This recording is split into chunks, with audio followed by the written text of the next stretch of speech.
ladies and gentlemen, this is Soviet Russian Bear, and today I have a returning guest. I haven't seen him in a while. Actually, it's been a while since the last time we did a video.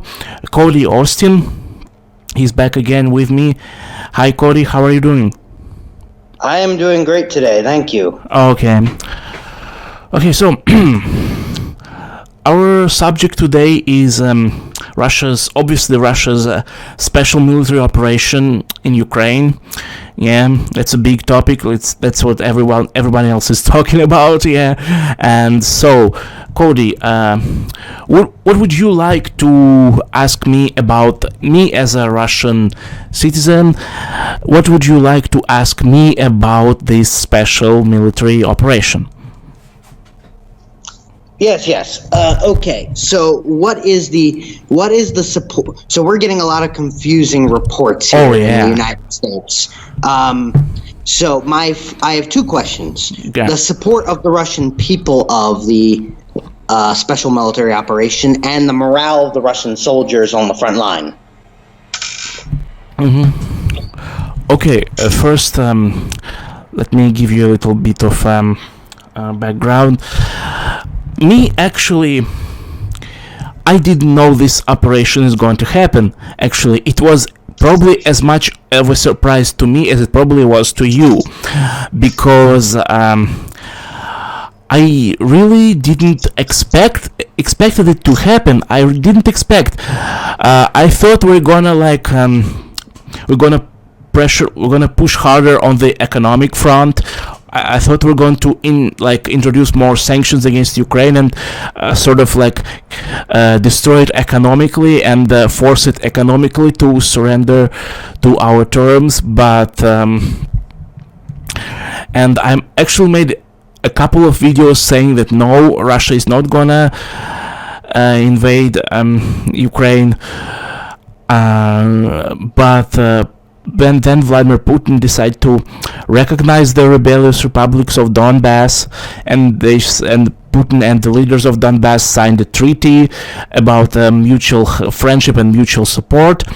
So, and Vladimir Putin gave a great speech before sending troops to Ukraine. And I'm sure this speech is going into history books. Yeah, and I really didn't expect. It was very unexpected to me. It was a surprise to me. And I made a video where saying that no, and those Russian-speaking people who are still waiting for Russian tanks, for Russian, you should rise up yourself. Maybe then, if you rise up, then the Russian troops, Russia will come to help you, directly intervene. But wow, I was completely wrong, and I didn't. It was so unexpected. So on the public support of the special operation, I think the ratio is 70% support, 30% don't support for different reasons. That's the support in the public, in the Russian public. 70% of the Russian public supported. And the morale of the soldiers, I think, despite the many Western reports, the morale of judging by what I see on different Telegram channels, YouTube channels, I think the morale of the Russian soldiers is actually pretty high. And there were some conscripts sent to Ukraine by mistake, but they were actually swiftly returned home, and those people, those officers, high-ranking officers who sent conscripts to this special operation, they lost their ranks, they lost their careers were over in the Russian military, because this special operation wasn't meant to deploy Russian conscripts. It's only volunteer soldiers, and no matter what what your media says, the Russian army is only 30% conscript, so 70% are volunteers who signed contracts, who fight for money. Only 30% are conscripts, and conscripts are not deployed on the front, on the Ukrainian front.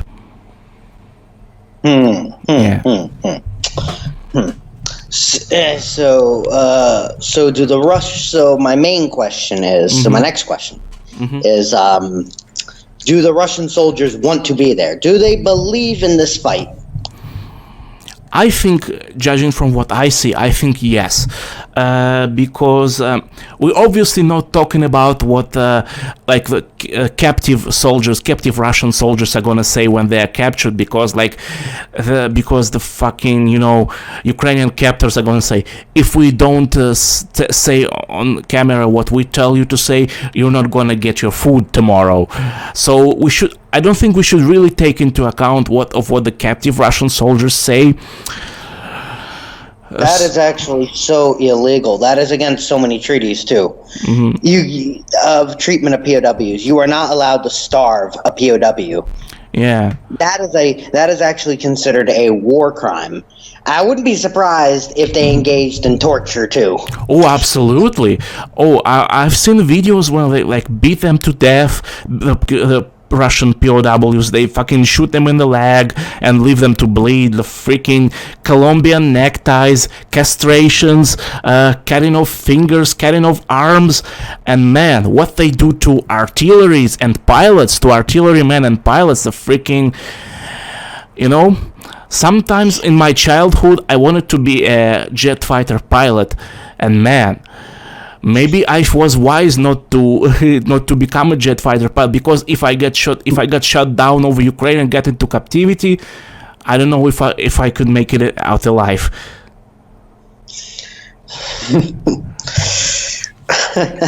Yes, and I wouldn't be. Yes, and according to my knowledge, what I have seen from my own perception, it looks like being captured by the regular Ukrainian army. Because what many people in the West don't realize is when they're talking about Ukrainians fighting, the media acts like, oh, it's the Ukrainian army. Well, the Russian army isn't always fighting the Ukrainian army. A lot of times they're fighting the Banderite militias. Yes, I think like the Azov. IDAR, I think that's how it's IDAR, Tornado, Right Sector, yeah. Tornado, and there are, Azov is just the most infamous, but there are also IDAR, Tornado, Pravy Sector, and other smaller battalions. Azov is just the largest and the most infamous. And they had a lot of foreign volunteers from Sweden. Yeah, I know a lot of Swedes went over to fight for Azov, and it was a lot of Brits. Yes, three of them got captured, and they were they were tried in court, and I believe all of them got sentenced to. They got death sentences. Well, the thing with capturing Azov, a member of Azov, is it's interesting legally. It's interesting legally because they don't have to. Russia actually doesn't have to abide by the Geneva Conventions because they are not military under the jurisdiction of a government. They're not regulated by a government, so they get declared as insurgents. Yes, and I believe even Moscow has declared them as a terrorist organization. Yes, so you don't have to follow. So you are allowed to execute them because they're declared as an international terrorist organization. Yes. And I wouldn't be surprised if Azov has attempted to blow something up in Moscow. Not saying they have, but wouldn't be surprised if they thought about it. Oh, well, the FSB is on high alert. I tell you that.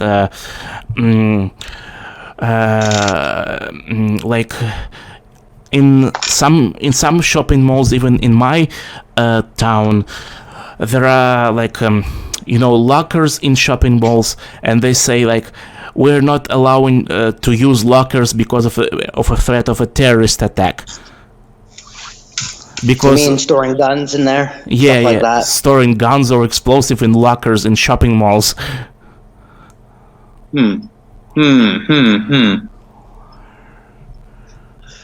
Interesting. Yeah. So, plain and simple, they do not have to follow the Geneva Conventions on capturing Azov units.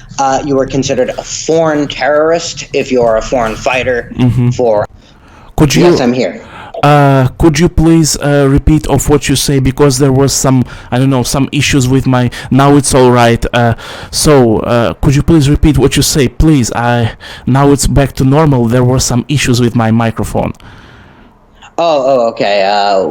What was the last thing you heard? The last thing I heard was that if we catch an Azov militant, Azov fighter, like he is considered an international terrorist, and it's okay maybe to execute them or something. Oh yes, you don't have to. Yeah, you don't have to take him as a prisoner of war. Yeah. You can execute him. You can imprison him. You can do whatever you need to because it's classified. This is even gone by UN treaties. They are not classified as soldiers of foreign militaries. Now, if he's a volunteer for the Ukrainian army, a foreign volunteer for the Ukrainian army, depending on how you classify that, if he's classified as a mercenary or if he's classified as a volunteer, that gets a bit confusing. Yeah. That gets a bit confusing because I'm not sure how to classify that. Okay, and it looks to me like Azov is being used as a they're being used.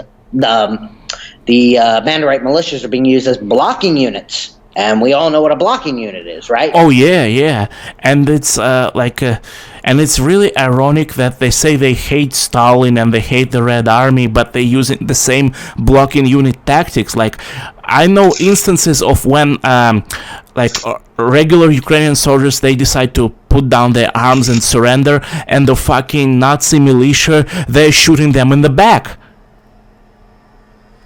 Well, yeah, let's be quite honest, both the Germans and the Soviets in World War II used blocking units. Oh yeah, both the Germans and the Soviets, yeah.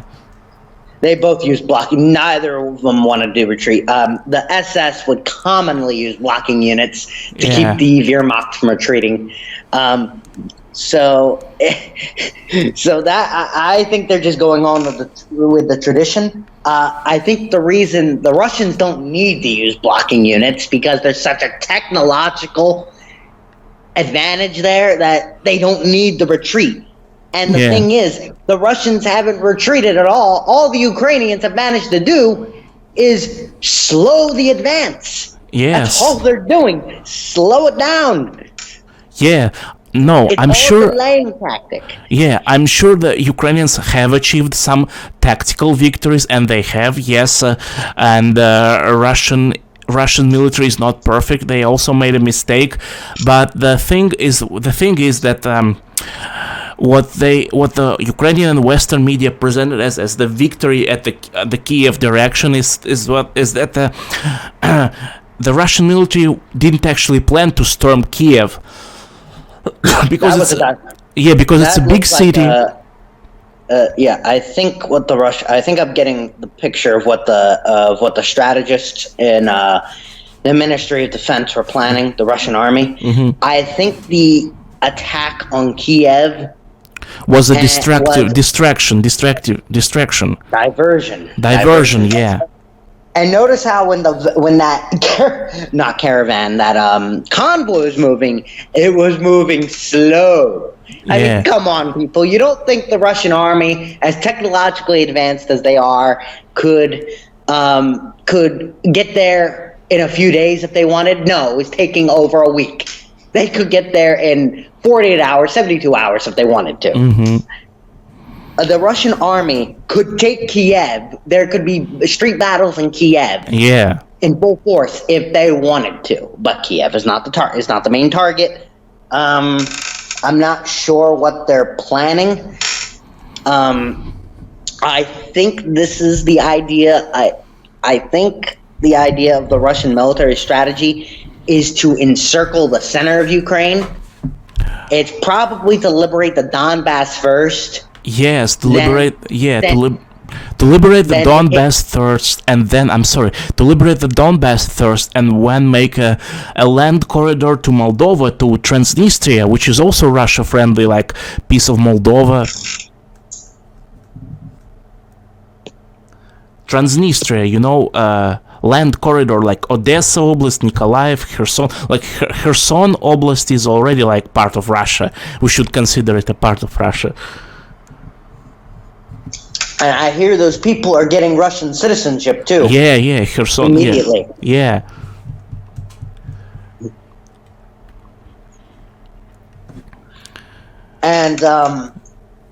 And those people, they're not greeting the Russian army as occupiers, are they? No, they are not. They are greeting them as rather liberators, not occupiers. Although the Ukrainian media might show you a different picture, Ukrainian media is they are masters of fake news. One thing I wanted to talk about is Ukraine a liberal democratic state? Not really. I mean, no. It's an authoritarian state. It's more like, a far-right dictatorship. Yeah, because I don't even think they don't even have regional. They don't even have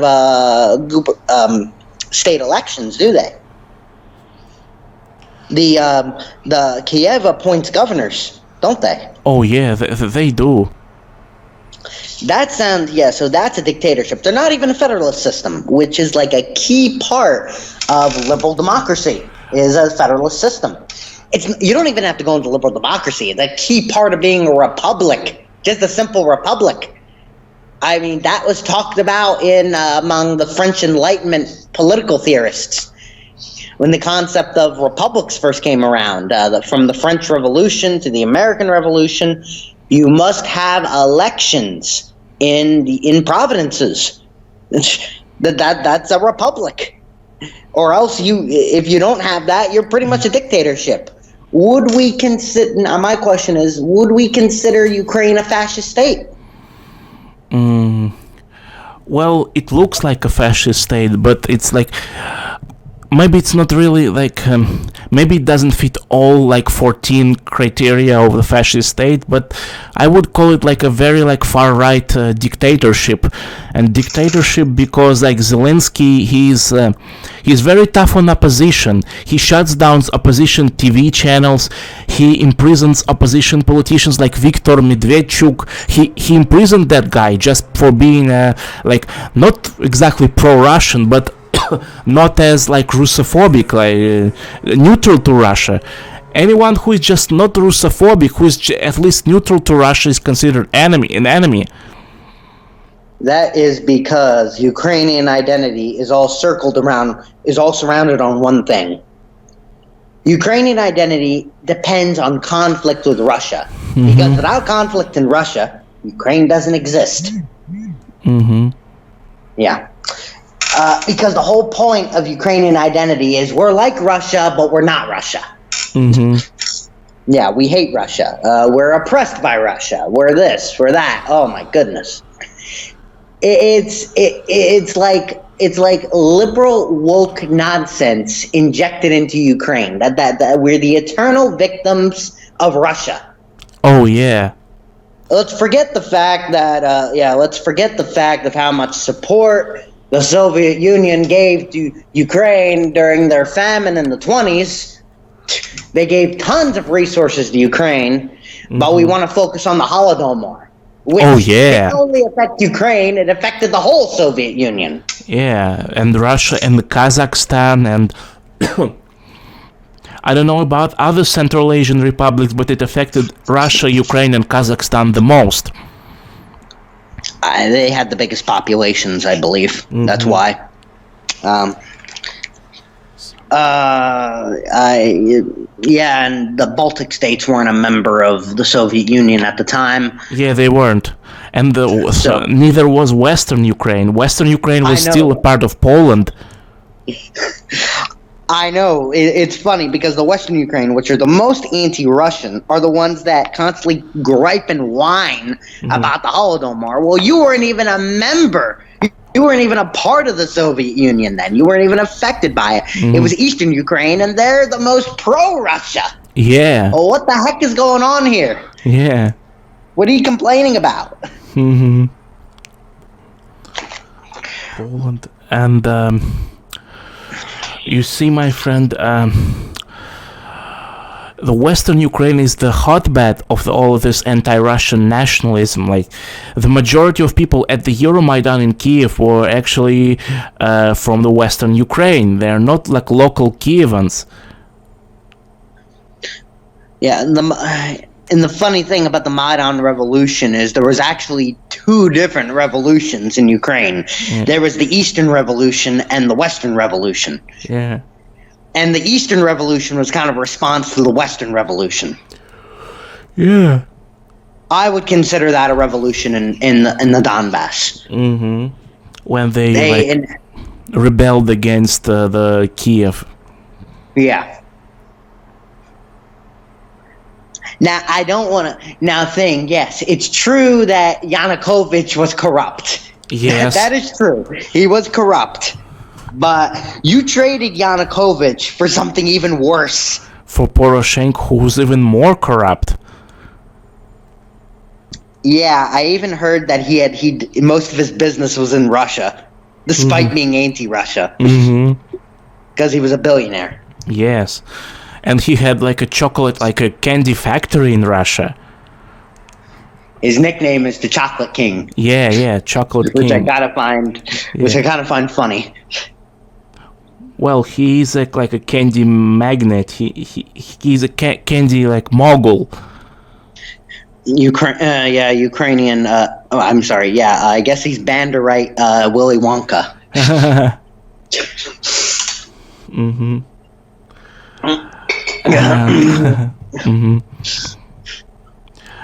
So, in 2014, were you actually following closely what's happening in Ukraine? Yes, very closely. But back then, I was anti-Russia. Oh. I didn't become pro-Russia until 2015, during the Donbass uprising. Oh. Yeah. When the Donbass war first broke out, I immediately took the side of Donbass. Oh, I saw through this nonsense. I saw through this nonsense. They didn't want to be a part of Ukraine. Ukraine was trying to force them to be a part of Ukraine. Well, why should you force them if they don't want to? Yes, I agree.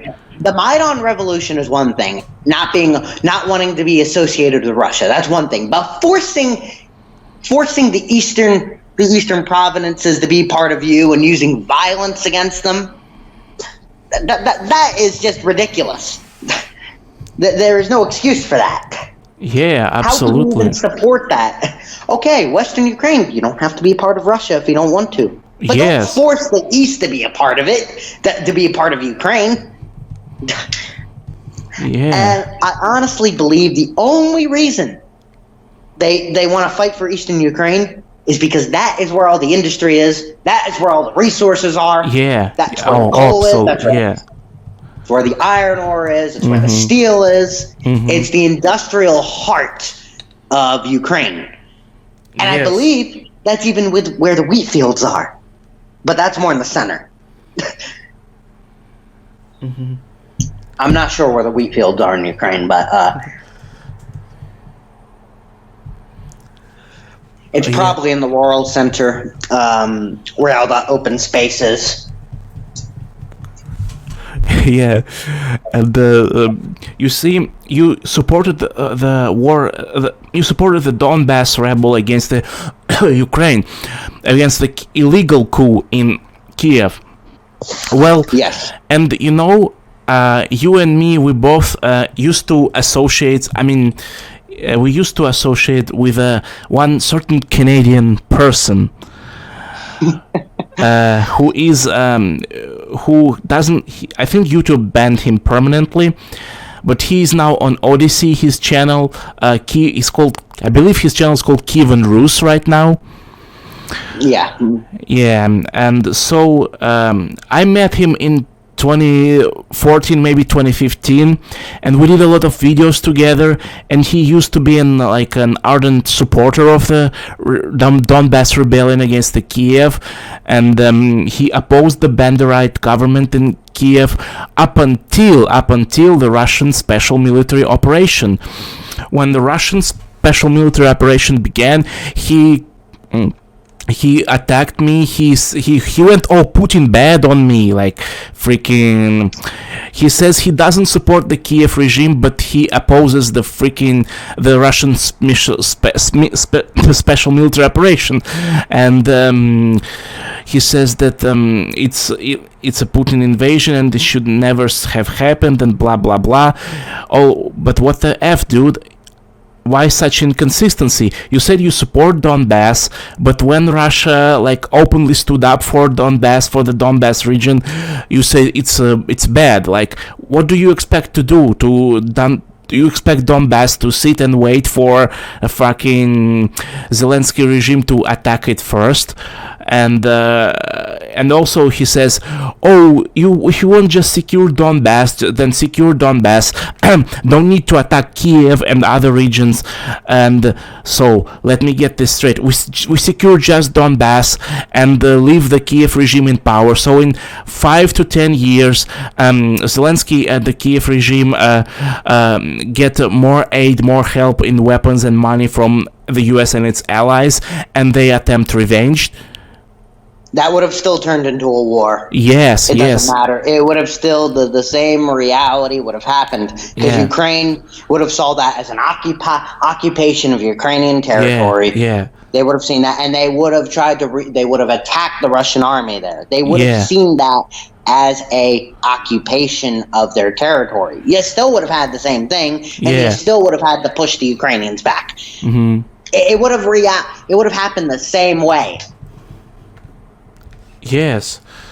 So I don't know, other people in the alt-right who are very anti-Russian, they were, at least they are consistent in their Russophobia. They despise Putin, they despise Russia, they despise the Donbass rebellion. Hell, one of them actually called for NATO to intervene directly in 2015 Martinez was calling for a direct intervention against the Donbass NATO intervention. I'm going to criticize Putin one time, and this is a good criticism. I think Putin was way too soft on Ukraine for years. He should have done this in 2015. He should have annihilated them in 2015. It would have only taken about a month or two when they were consistently weaker. You see, my friend, back then in 2014, 2015, Russian economy wasn't actually that strong, and the Russian army didn't actually have, in 2015, actually, we only first tested the Caliber cruise missiles in Syria, but we didn't have our hypersonic weapons back in 2015.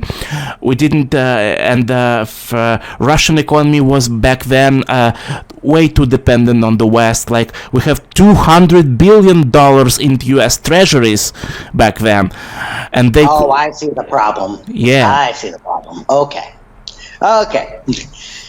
Ideally, that's what they should have done, but I guess realistically, yeah. A shame, because they could have prevented all of this, but I guess it just wasn't probable. Yes, and I tell you what, my friend, that the Kiev, the Ukrainian army, they didn't actually they didn't waste their time during all these 8 years. They were actually building fortifications in Donbass, I don't know, fortification maybe like Mannerheim or Maginot Line, fucking concrete fortifications, underground, concrete, millions of tons of concrete. Not even heavy artillery can pierce it in one shot. and that explains why it took so long to get the Russians through. Yes. The Ukrainians were prepared. The freaking Maginot Line or Mannerheim Line, all over Donbass, when the fight stopped in 2015, the border zone, the Ukrainians were building fortifications, the freaking Maginot Line or Mannerheim Line. Did they have any intention on following the Minsk II agreements? I don't think they did. They did not, and I talked to a lot of pro-Ukrainian people from Ukraine, and they say, Zelensky did the right thing for not following the Minsk II agreement. I said, come on, if Zelensky did follow the Minsk II agreement, none of this would have happened. The Russian special operation wouldn't have happened if Zelensky or Poroshenko followed the Minsk II agreement.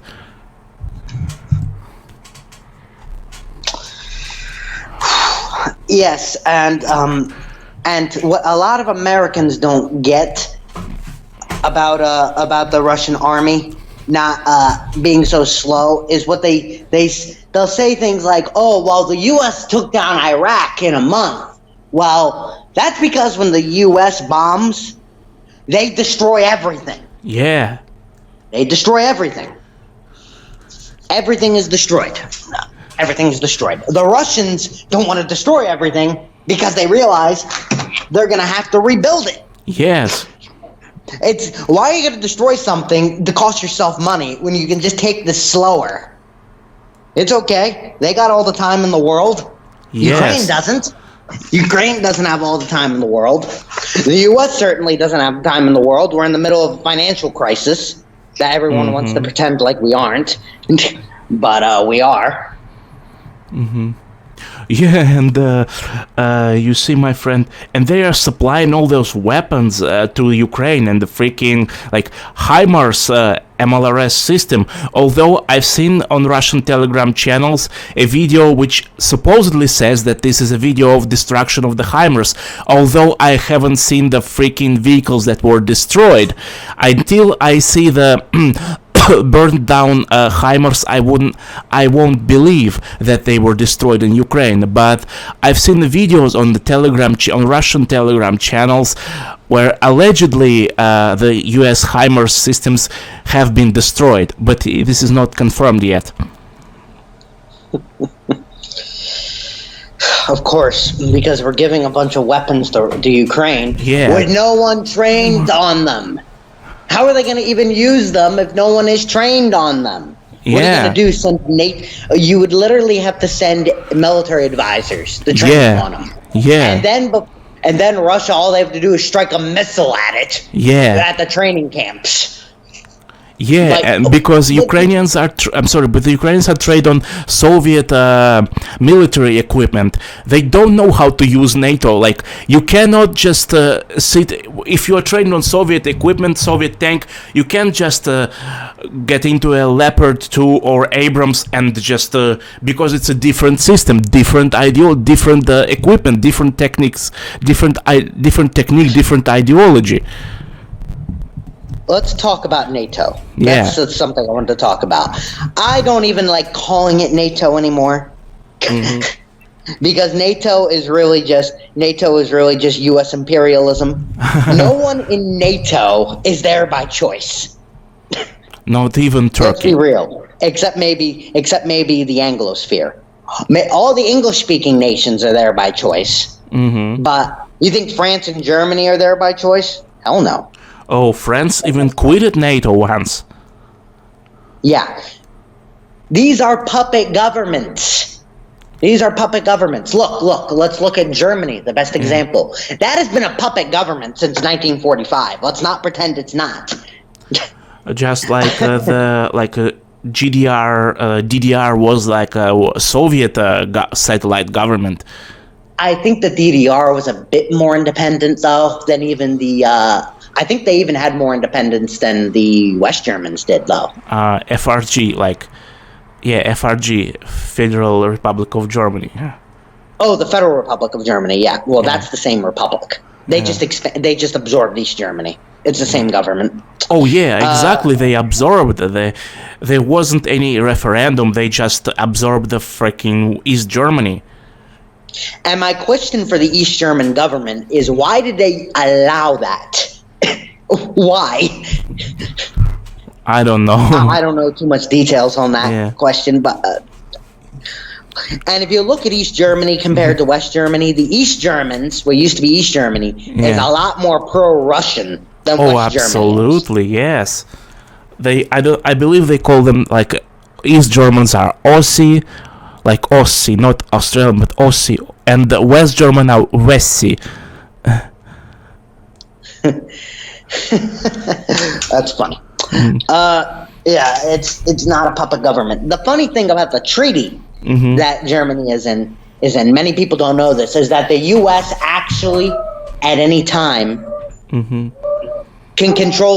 take control of their media, can take control of their radio, can run their elections.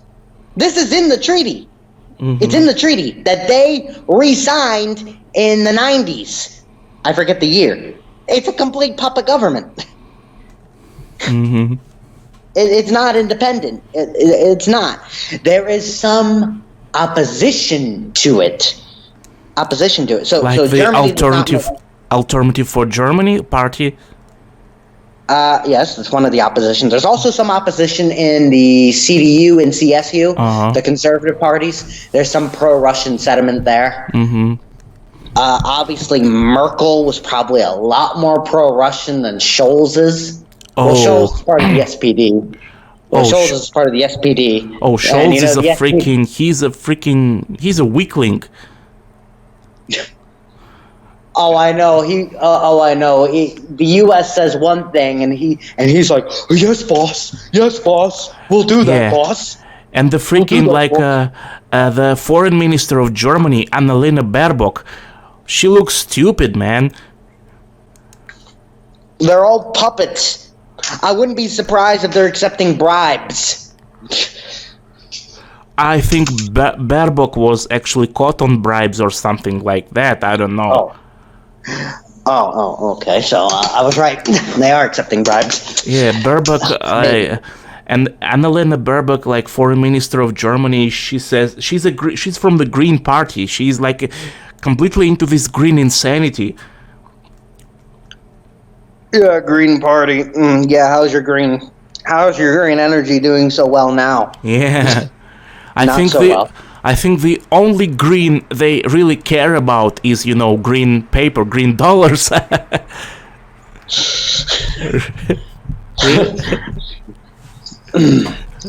Yeah, I know.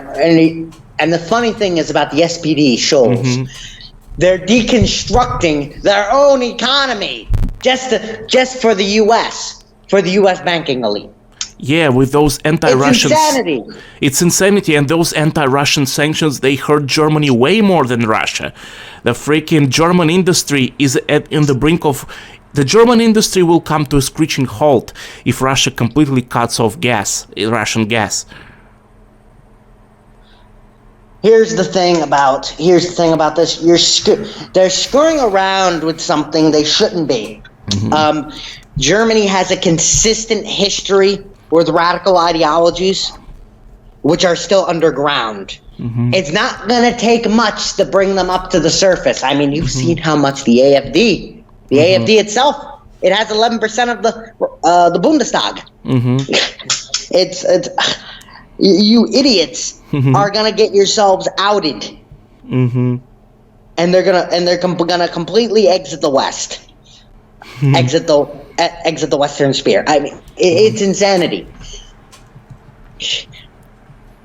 You're gonna go all just to fight Russia. You're gonna sacrifice themselves.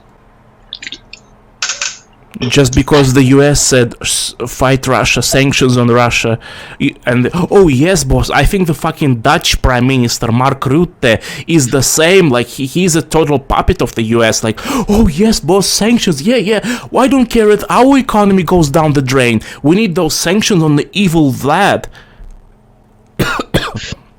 Yeah. Yes, because don't you know Vladimir Putin is Darth Vader, Lord Voldemort, and all the others.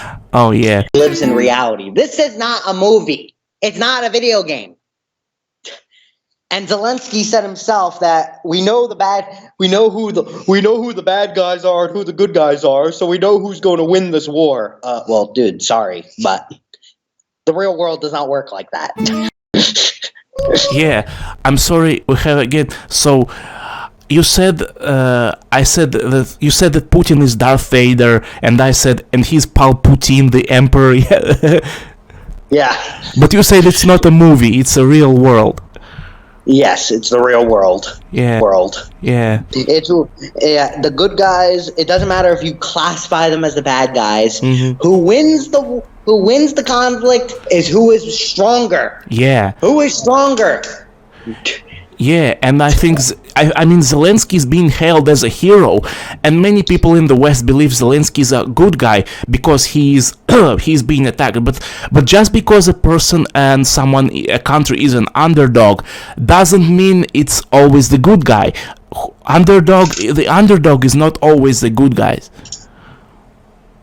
Yeah, they could be an underdog they could be an underdog for a reason. Sometimes it's that they're suppressed by imperialists. Mm-hmm. Other times it's because they're constantly in turmoil because they consistently go through oppressive governments. Yeah. Yeah. And in the case, many people don't realize, and I've heard many people don't realize, as soon as the Maidan Revolution happened, mm-hmm. What did the Banderites do? Oh, they killed members of labor unions. Yeah. They killed, and I'm not sure about this. I've heard rumors that labor unions are even illegal in Ukraine. Oh, I don't know about that too. We need to confirm that. But probably they are. We do need to confirm that. I've heard rumors, but I take it with a grain of salt. I know they've attacked labor unions. Yes, they did. Yeah. I don't even, and it's consistently there's labor unions in Russia, right? Yes, and they're not, and I guarantee Putin probably supports the labor unions. Yes. I know that's how it works in China, but I'm not sure about Russia. I know in China that the state will always that the government will always take the side of the striking workers over the company, as long as the strike isn't controlled by the CIA. Oh, absolutely. Yeah. Mm-hmm. So this is what happened in Iran a few years ago, right before Soleimani was killed. Oh, Soleimani. The Iranian government was literally on the brink of collapsing, and then Trump thought it was just a great idea. Trump and the military just thought it was a great idea to kill Soleimani. So everyone wrapped themselves around the government and prevented the collapse of the Iranian government. The U.S. did what the Iranian government couldn't do. They united Iran under the government. I really think Donald Trump is genuinely anti-war, and the only really dickish move from Donald Trump was to drone strike Qasem Soleimani. Soleimani was an Iranian general, and Donald Trump just struck him with a drone and killed him. This was a very dickish act, and I think maybe the Congress even could have impeached Trump for what he did, but they didn't. Man, shit. Well, generally Trump was anti-war, but the thing he did with Soleimani and his cocking for Israel is what destroys his character, at least in my eyes. I don't think Trump was necessarily anti-war. I think what was going on with Trump is he did not want Russia and China in an alliance with each other. So his geopolitical strategy was, let's make friends with Russia and let's isolate China. So instead of pushing the two countries together, he said, "Oh, well, let's make friends with Russia and isolate China." Which was a good foreign policy. But no, Biden does the opposite. He says, "Let's attack everyone that doesn't have the same government as we do, who doesn't do things like we do." So I think that's what the strategy of Trump was, and that's why there was so much peace in Eastern Europe at the time. Yeah. I mean, it didn't take long for Biden to try to start a war with Russia. It did not take very long. Speaking of Trump if Trump was still in office, do you think that the Russian special operation would have happened if Trump was still in office? I mean, not in the sense that, because I've spoken to a lot of American people who are pro-Trump, and they kind of say that, if Trump was in office, Russia wouldn't dare to attack because Trump has balls and he would have... I do think that if Trump was in office, the special military operation wouldn't have happened because Trump would have used more pressure, more leverages on Zelensky. Maybe he could have pressured Zelensky into actually signing the Minsk II agreement. What do you think? What's your take? Let's not pretend like Zelensky did this on his own volition. Zelensky only did this because he had the support of the United States. Yeah. Trump was not interested in a conflict with Russia. Trump even talked about, and the Congress wouldn't even discuss it, about recognizing Crimea as part of Russia. Yes. That was the thing.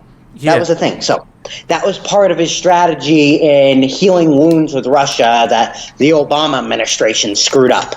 Yeah. So there was a time period, I believe there was even a time period where the U.S. during the invasion of Afghanistan was even using Russian military bases to support the invasion of Afghanistan to fight terrorism.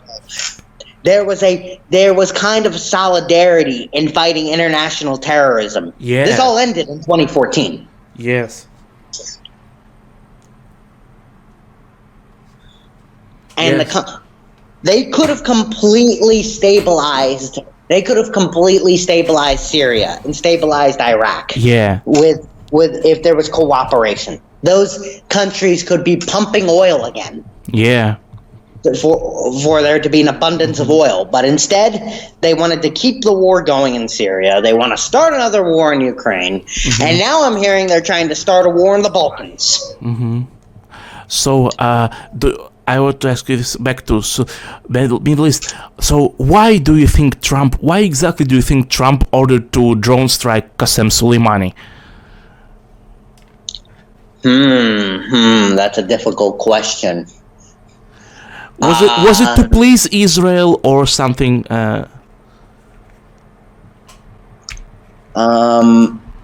Honestly, I think that part, I'm not exactly sure. I never really truly thought about that, why he would have ordered that. I think it's because he ran on the program that the Iran nuclear deal was bad, and he wanted to make an enemy out of Iran. I think this was just part of some stupid pro-war patriotism that he had. That he wanted friends with Russia, but he needed something for the war hawks. You know, your conservative pro-war meatheads, grunts to look at, saying, "Oh yeah, let's kill them, let's beat up those Iranians." Yeah. That's probably a very simplistic analysis of it. Reality, I'm not sure what his beef with Iran was. I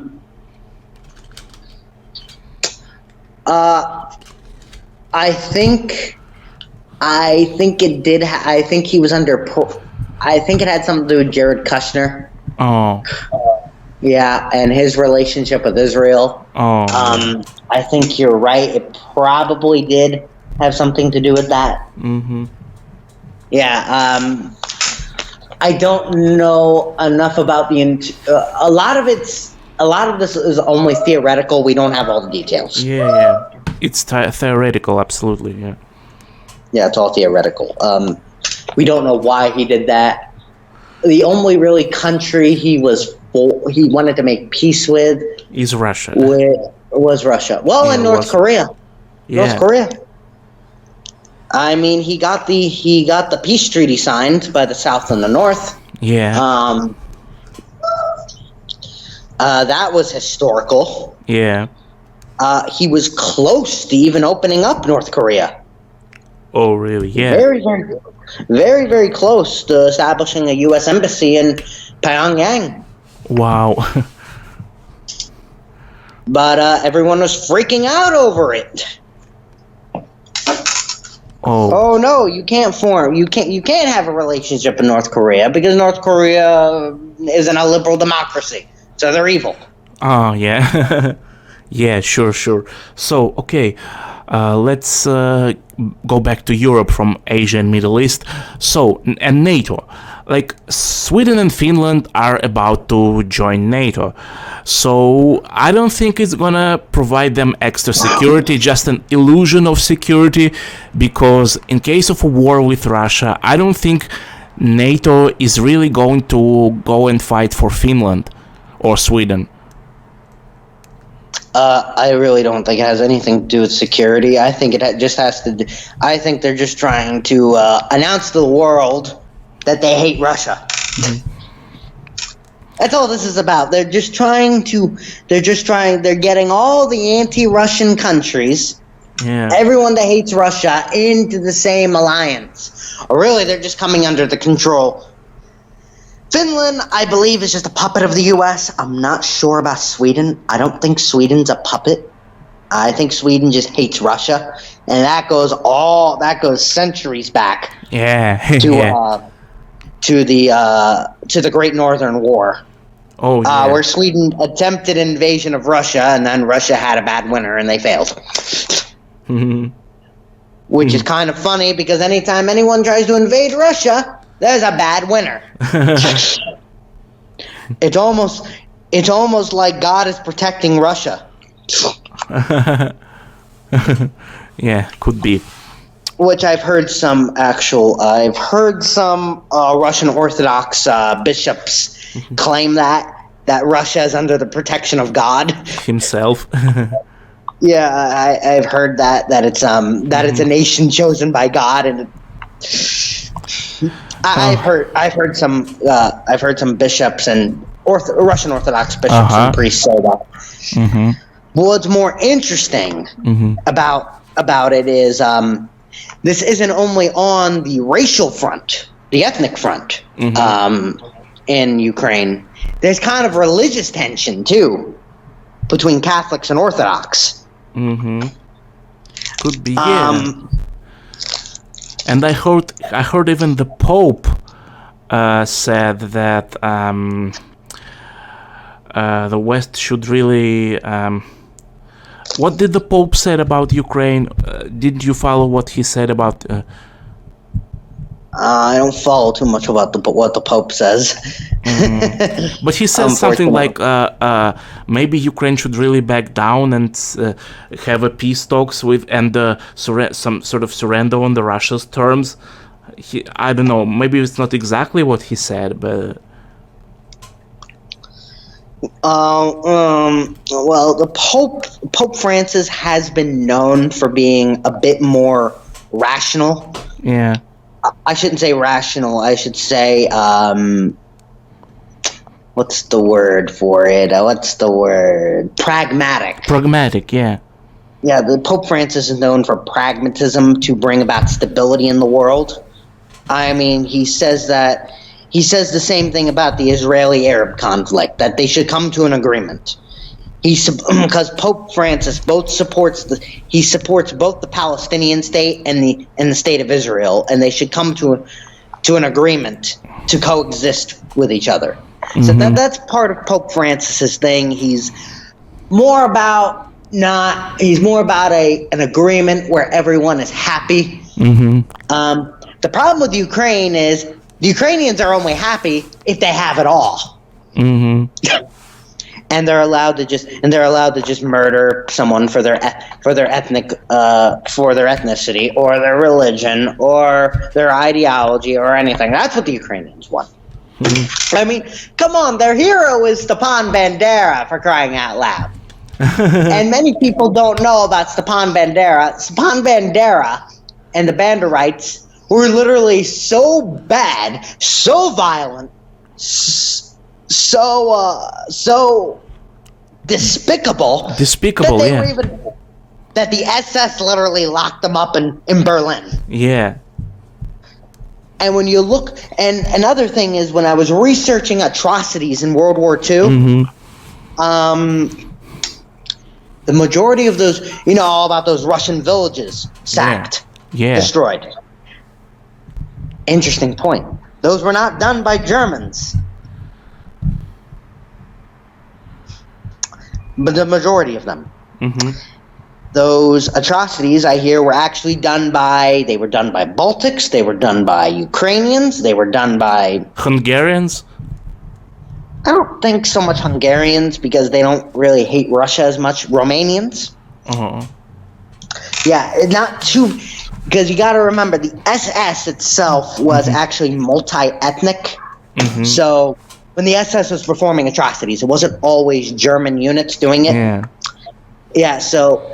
And it was so bad. The Ukrainians were about the most violent, anti-Russian, anti-Jewish also, yeah.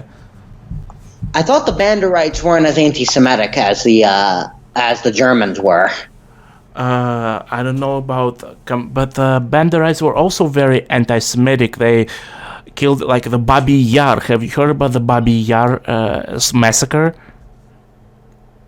Was that the one in the town center? Yeah, where he commanded all Jews to get into the town center and killed them all. Maybe it was no. Babi Yar was near Kiev, and but the one you're talking about is probably the Lviv or Volyn massacre. Yeah. So. That is something, well, that's interesting, that kind of massacre, because that's something that didn't even happen in Warsaw under German occupation, or even in Germany. They usually just put them in ghettos, or put them in concentration camps. So the Banderites were even more violent than the German Nazis. They were even more despicable. Yeah. It was so bad. And they went after regular Russians, and I think that was, and I'm not sure, there was a lot of disagreements in the SS on how to deal with the Slavic peoples. Some Nazis wanted to kill all the Slavs. Others wanted to just form puppet Nazi Slavic states. Yeah, depending on your view on it, I guess. So the Ukrainians have performed atrocities on Russian soil before. Yes, and the Belarusian, like the freaking have you heard of the Belarusian village of Khatyn, where they burned it down? They burnt it down. The Banderites, not the Germans. Khatyn, no. Not to be confused. No, I haven't. But there were so many atrocities. There were so many massacres that you could not literally keep up with them all. There's the famous ones, but there were so many massacres, and this just says that, and the thing is that if you have freaking German Nazis putting Banderites in prison, you know these people are bad. Yeah, very bad. Yeah. I even hear that in the Nuremberg trials, that they told them they told the U.S. and Great Britain to keep them locked up, that they were dangerous. Yeah, and do you know, in modern Ukraine, well, it was actually before the special operation, but they actually had a song. The song goes, "Our father is Bandera, and Ukraine is mother, and we're gonna fight for Ukraine." And have you heard about this song? I'd have to look it up. It's called "Our Father is Bandera," and they glorify this guy, although he was one of the most despicable. And do you know what they say about they say all those atrocities, it's all Russian propaganda, Soviet propaganda. Bandera didn't commit any atrocities, blah blah blah. That's what they say. And Bandera never, and I'm not mistaken, did the Soviets ever catch him? No, they didn't catch him. They killed him. They killed him. That's good enough. Yeah. They caught him and they shot him. Okay, so they did. I don't think they shot him. I think they actually poisoned him. Like the Soviet spy. Bandera moved to Munich after the war. He lived in Germany, in Munich, and he was like he lived under the name Popel, and I think the Soviet spy. I think his name was Stashinsky, and he sent some sort of poison capsule to and he poisoned him. Actually, he didn't shoot him. This is very interesting that he escaped and they never tried him in the Nuremberg trials. He never got tried. No, never. He escaped to Germany and he lived in Munich, I believe, until the mid-50s or late 50s or something. Until that's because the Nuremberg trials were a complete farce. And if you look at the men that are executed in the Nuremberg trials, the list of names, of course they did the top guys, but the lower guys, they were all the left-wing Nazis they were executing, not the right-wing guys. Yeah. Not the anti-communist guys. They were executing the left-wingers. They were executing the pro-labor guys. Yeah. Which goes consistently with the U.S. and Britain just attacking any sort of left-wing party. Any sort of socialist or pro-labor party, they just attack. They take out. I mean, we know a lot about that from the assassinations in Europe. They did to keep people from rising up against the Iron Curtain that they created. Because it was actually the West that created the Iron Curtain, not the Soviets. And I just refreshed my memory. Stepan Bandera was actually killed in Munich in 1959, and he was killed by Soviet spy Bogdan Stashinsky, and he poisoned him with a cyanide pistol. Like he shot and he poisoned him. Poisonous shot, cyanide shot. So like a gun with a needle in it. Yeah, with a needle, yeah. Yeah, just shot him. Yeah. Probably to make sure he died. Yeah. And 1959, he lived in Munich in Germany up until 1959. And the government never and what gets me the most, never faced any charges. Never faced anything. But there were guys that literally faced charges that didn't do anything at all. Oh no, they were okay. So the Nuremberg trials were all fake. They were all fake. I mean, they're not opposed to atrocities. The U.S. and Great Britain, they didn't give a fuck about those atrocities. The only thing they gave those were all symbolic. Well, we got to do something. Let's kill all the left-wing Nazis. Well, we're gonna keep the right-wingers that are anti-Russia because they're useful. Yeah, and the Operation Paperclip, they shipped all the Nazi scientists to America. That doesn't bother me too much because they were just scientists, and I think a lot of those scientists weren't even members of the party. That paperclip doesn't bother me too much. That was more just to get the edge on the Soviets. Yeah. And the Soviets also took some German scientists but not as many people as the Americans. That's probably because the Soviets already had access to all research labs in Berlin. Yeah. They didn't need them. Because I believe the Soviet Union got nuclear weapons from research labs in Berlin. That's how they were able to develop them so fast. And there was actually a Soviet spy who stole the blueprints from Project Manhattan. You heard? A Soviet spy for Soviet nuclear weapons, nuclear program was actually I thought that I didn't know that was real. I thought that was just American propaganda. That's real? That probably is real.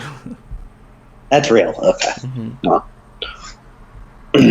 that's how they got nuclear. Because I've heard many theories on how they've got nuclear weapons. I've heard that somebody gave it to them, that scientists gave it to them to create a balance of power in the world. I've heard that they stole them. I've heard that they got them from Berlin. I've heard all sorts of things about how they got nuclear weapons.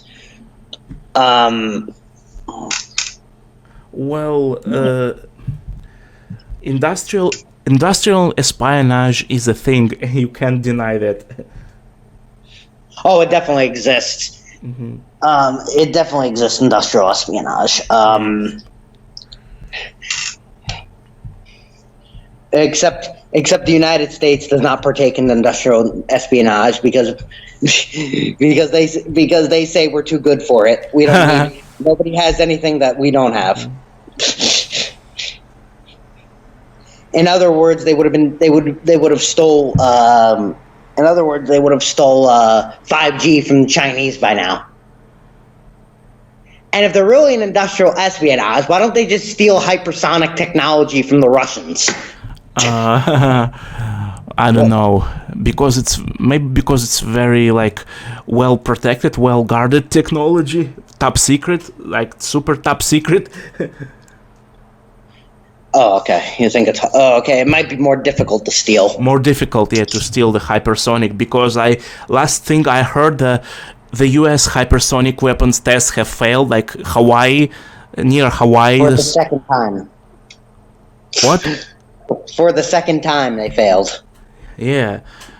Well, I wouldn't be like I wouldn't be so happy, because with U.S. scientific and financial potential, I think you guys can develop your own hypersonic weapons. But the thing is that by the time you receive your first operational hypersonic missiles, we will probably receive the upgraded versions of our hypersonic weapons. It's underfunded. That's why. We could have hypersonic missiles in a few months. We could develop in a few months. Yeah, absolutely. That's what I'm talking. Yeah, that's what I'm talking about. But in about 2 or 3 months, they could be developed. But no, they don't properly fund these technologies because they're more interested in propping up the banking elite in the United States than spending money on technology. Mm-hmm. And it's coming to fruition that our strategy, our naval strategy, is becoming outdated with the aircraft carriers. Oh, really? Yes, because the modern warfare is changing. So aircraft carriers aren't becoming. At one time they were the best way of projecting global power. Well, new technologies are making aircraft carriers kind of outdated because they can be destroyed easier. I have heard that the Navy is working on a countermeasure to hypersonic weapons using lasers, but that has not been developed yet. Oh. Because the only thing that could actually take a missile down that fast is a laser. There's no other way to do it. Well, we also have like lasers that can shut down missiles. Putin demonstrated the laser weapon in March 2019, during his famous address, when he first showed showed the new hypersonic weapons to the world. Yeah, that was a while ago. I know Russia has had hypersonic weapons for a while now. Yeah. And my theory is they probably developed them for the purpose of aircraft carriers. could be, especially the Kinjal missiles. The thing is, but realistically, when you're in the Navy, a hypersonic missile would only demobilize an aircraft carrier. To completely sink it, you'd have to fire at it with a few hypersonic missiles. Then you would have to finish it off with torpedoes. Oh yeah. Because these things are so big. They're gigantic. Yeah. If you've ever seen one. I've never seen like with my own eyes, but I've seen. I've TV. seen them in port. Far off in the distance, coming into port in Virginia, and these things are humongous. Yeah. Yeah, they're humongous for a reason, because they have to carry a lot of planes to perform bombing raids. Yeah. Wherever they want in the world. This is how they're able to perform bombing raids. This is how, whenever the U.S. wants to bomb a country, they don't lift off from an airbase, a ground airbase. They're lifting off from an aircraft carrier. Yes. They can bomb anyone in the world. This is the point of the aircraft carriers. This is why they have so many of them. Because they need to be able to bomb them. Still, they haven't brought one into the Black Sea yet. Because of the Montreal Convention. Yes, it's illegal to bring an aircraft carrier into the Black Sea. But you think they really care about that? I haven't seen an aircraft. I've never seen Admiral Kuznetsov with my own eyes. But I've seen the now sunken. It's now at the bottom of the Black Sea. But I've seen the Moskva cruiser with my own eyes, and it was big, but probably not. Was that a Russian aircraft carrier? Because I think they have one or two. Yeah, Admiral Kuznetsov is a Russian aircraft carrier, but I didn't see it with my own eyes. I didn't see Admiral Kuznetsov with my own eyes, although I would love to see her. But I've seen a Moskva cruiser. You know, the Moskva cruiser, which was sunken like a month ago, 2 months ago. Yeah. Yeah, was it an older ship? Yeah, it was an older ship, yeah.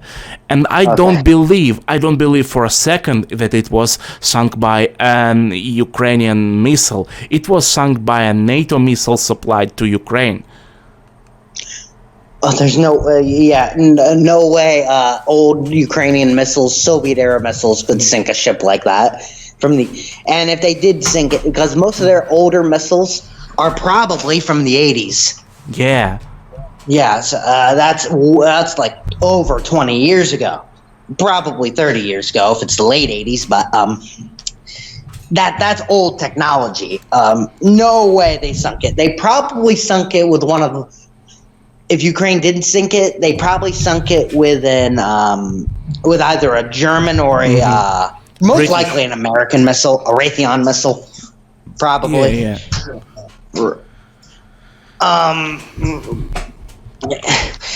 And I'm surprised the Ukrainians are even trained to use those missiles. Yeah, it was probably sunk, probably launched by a NATO officer or something. It was probably an advisor. Advisor, yeah. Yeah, it's probably an advisor, or with a small team. Working under the direction of the Ukrainian military. Yeah. That's most likely the scenario. Yeah.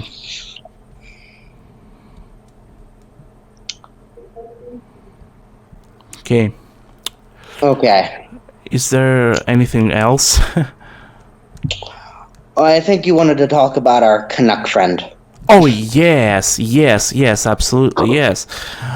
So we had our first disagreements before the special operation started, and then he said that Russia should give independence to all of the non-Russian republics, autonomous regions, on which I disagreed with. I said that for me the territorial integrity of Russia is sacred, and it is illegal in Russia's constitution to secede from the Federation. But back then we didn't actually argue that much. We agreed to disagree, should we say. But later, when the military special operations started, we did a video together, but the sound was a bad quality.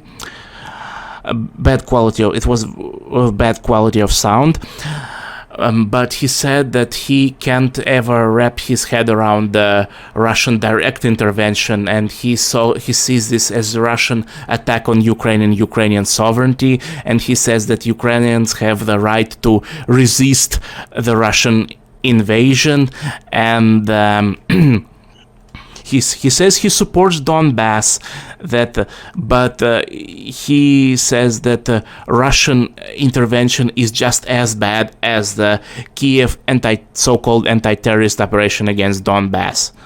Let me give some points on the alt-right, the former alt-right in the United States, in North America, and the radical right. The radical right in the United States is now being manipulated by the CIA.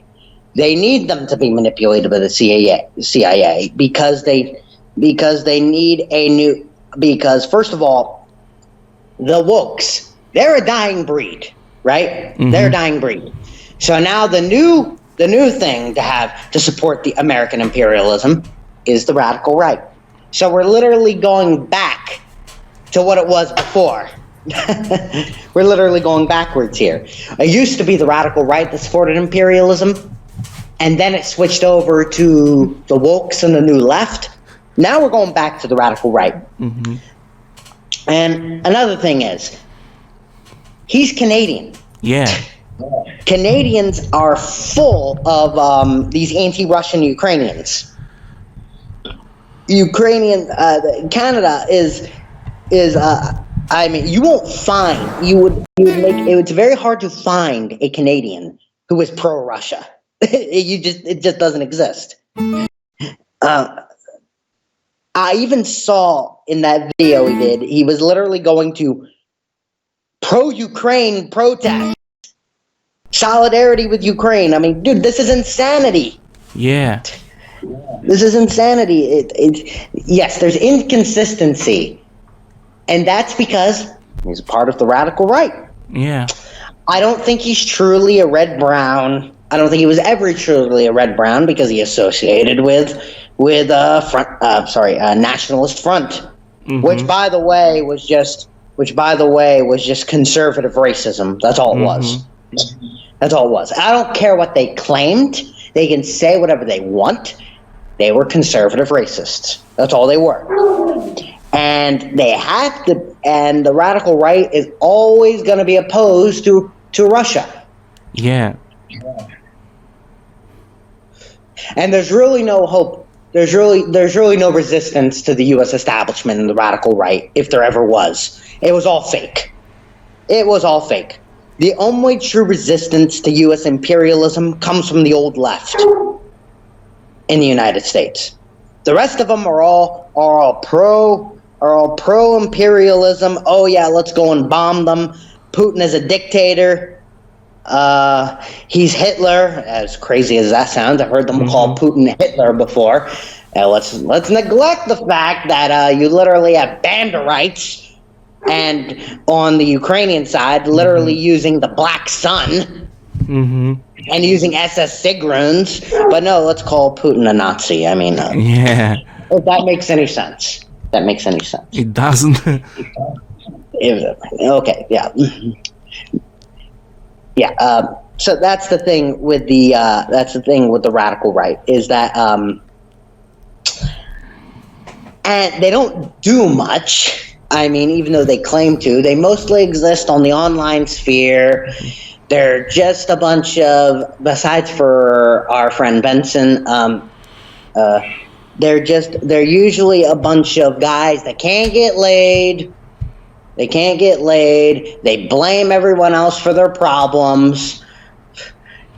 But the guy we are talking about is married, actually. He has a wife. Yeah, but with his, yes, but yeah. That's true.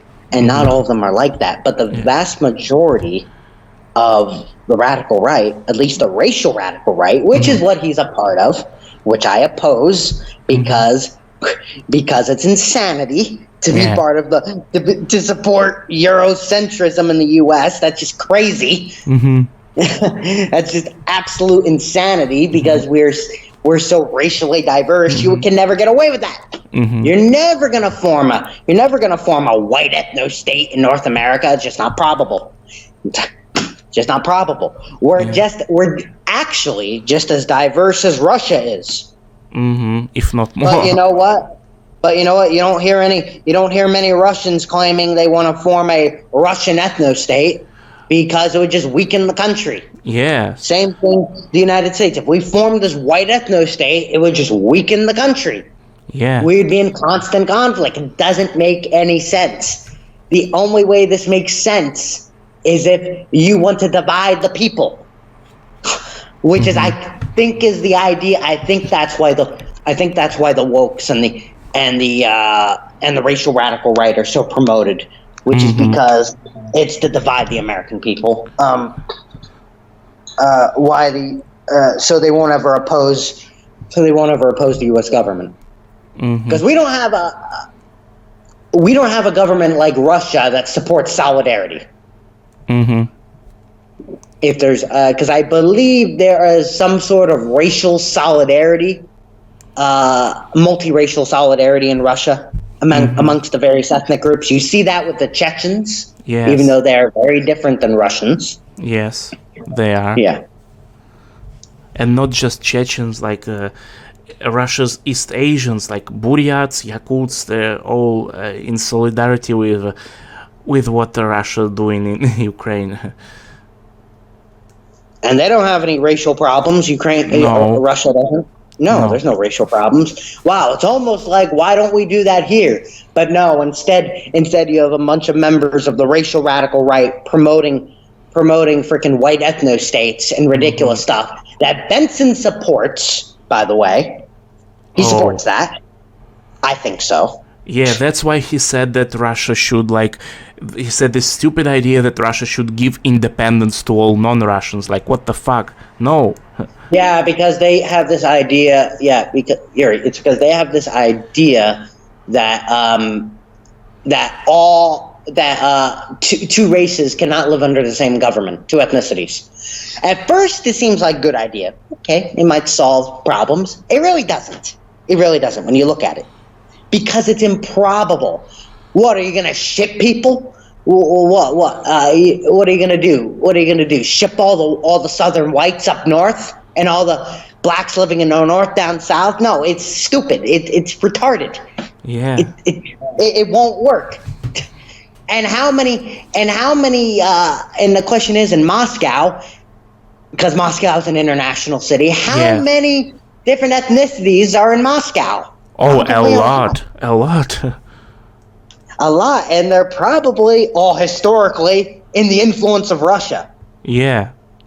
Yeah, it's probably the Kazakhs, the Turkmenists, the Chechens, the Georgians. Uzbeks, Azerbaijanis, Yeah, there's a lot of those people in Russia. Yeah. Which I've even heard, I've heard people like Brandon Martinez criticize, it's full Muslims, full brown Muslims. Oh, it's a multicultural empire. It's like, dude, do you know why so many of those people come to Russia?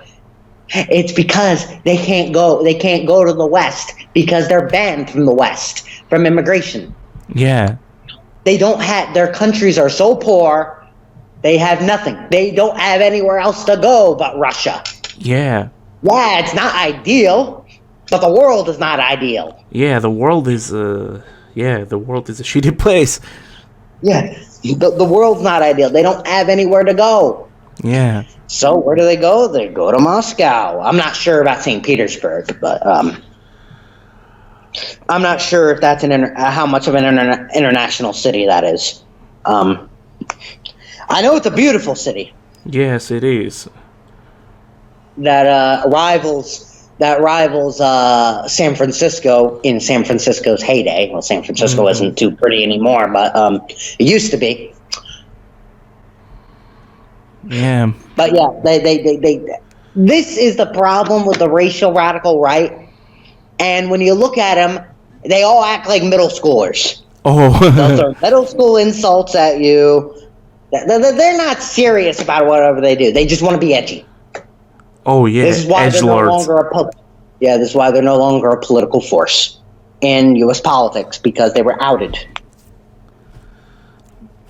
Yeah, but They don't have solutions to the problems in the United States. The only problem is we're just going to form an ethno-state, and magically all our economic problems will go away.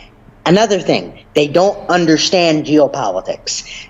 This is their geopolitics. You white, me white.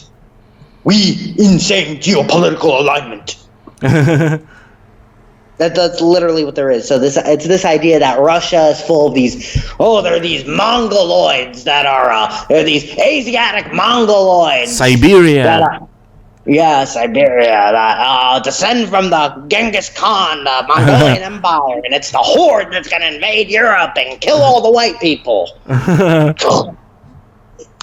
Dude, what the hell are you talking about? Have you ever even been to Russia?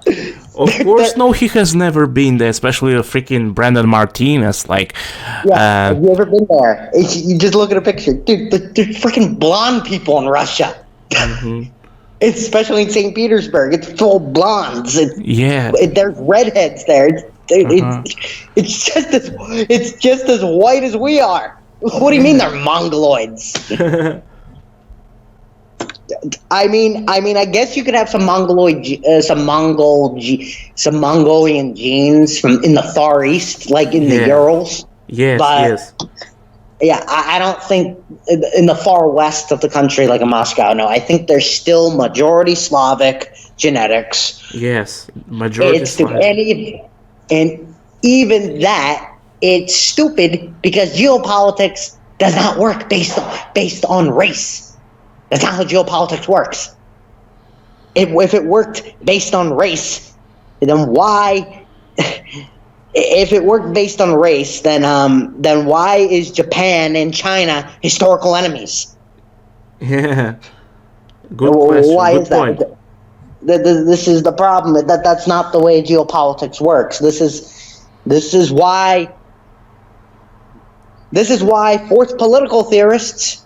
Typically, the fourth political theory, the Dugin guys, they typically separate themselves from the neo-Nazi types, because neo-Nazis, they don't understand geopolitics. That's I think is the main problem with our friend. Not saying he's a Nazi, of course, but he's in part of that crowd.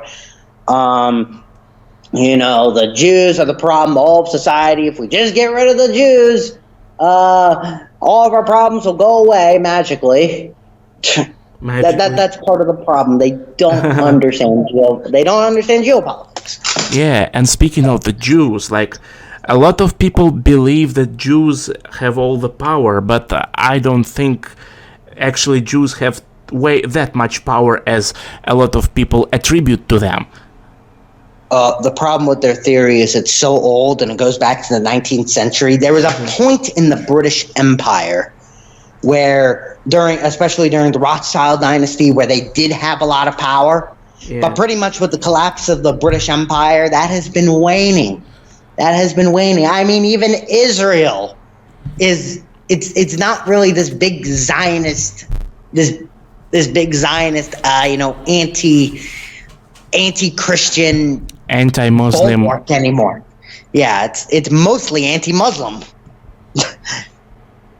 It's mostly anti-Muslim, and they don't even have if you even talk to Israelis, they don't even disagree with the radical right. Oh yeah, and Israel itself is very far right. The state of Israel is very far right, and they discriminate against Palestinians. Yeah. Go ahead. Israel itself is very far right state. The Israeli state is very far right itself. It has very far right laws, and they discriminate against Arabs, against Palestinians. Yes. Yeah. And I've even heard, and they don't really, and these typical guys don't even really understand that there's Israeli politicians, the far-right politicians, that have literally said that the Nazis did nothing wrong. It was the Palestinians that performed the Holocaust, not the Germans. It wasn't the Nazis, it was the Palestinians. Because they're slowly whistleblowing that, that's the ideology we like. That's what we like. We want an apartheid state. We want a racial state. We're an ethno state. We're no different than these Western movements. I mean, they would do better if they would. I mean, the white nationalist ethnocentrists of the U.S., despite how anti-Semitic they are, they're very similar to the Zionists. I have no interest in building Zionism in America. I have no interest in white Zionism. Absolutely zero interest in it. In building the state of Israel here. Because it's pretty much the same thing.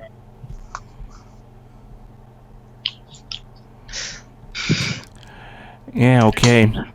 It's ridiculous. It is ridiculous. Totally ridiculous.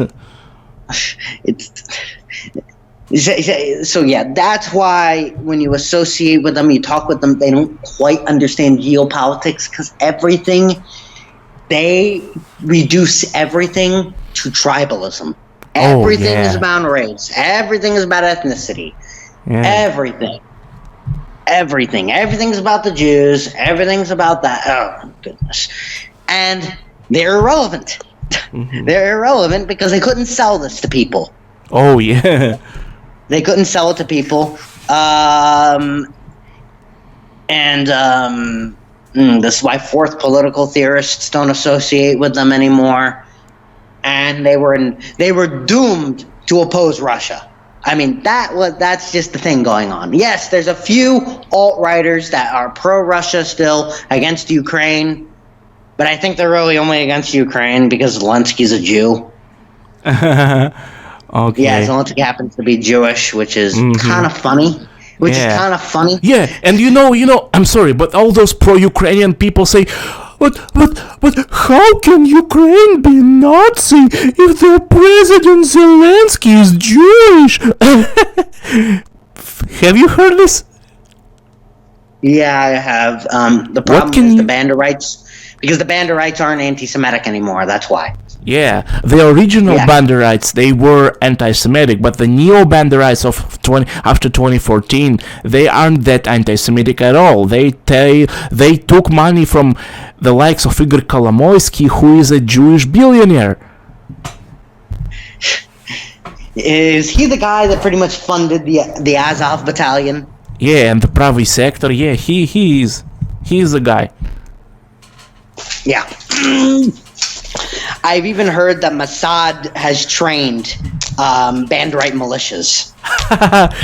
Well, I haven't heard about that. I heard about the freaking Israeli volunteers in Azov. Israeli volunteers. Of course. Yeah.